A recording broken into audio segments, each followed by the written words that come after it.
Magandang tanghali sa inyo mga ka-technician, mga viewers. May isang case tayo ngayon ng automatic washing machine.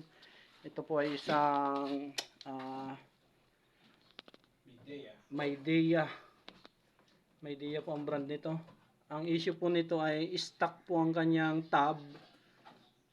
Di pa namin ma-sure kung dun sa pinaka-tab niya o sa pinaka-gearbox. O sala sa bearing ng gearbox or sa pinaka box niya na, pinaka inner gear niya ang problema. Ngayon antabay lang kayo. Ayan po, ito'y na-confirm na namin ang problema niya.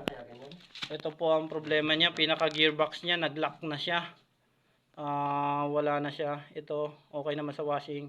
Yung pinaka gearbox niya, i-release mo kanyang brake pad, nag-lock na siya. Hindi na siya basta iikot sa dryer. Ito naman okay naman, wala tong problema.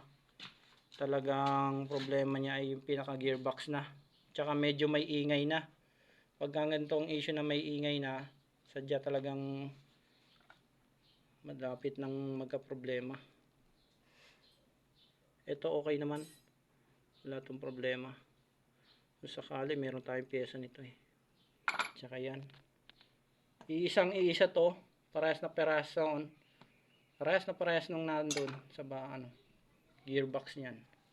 Iisa yan.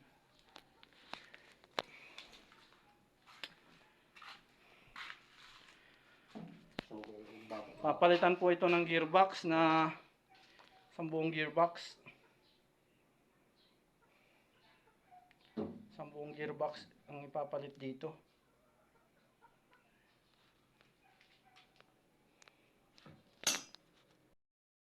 Okay, nakapag-decide na si sir.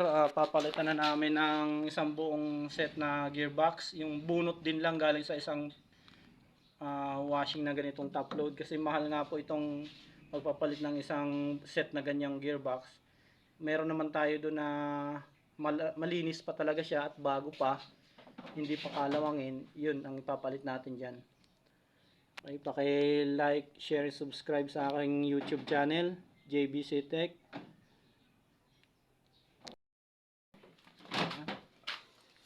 Ayan, parehas lang ang tiyan sa right phone. Siguro magkakapatid yan.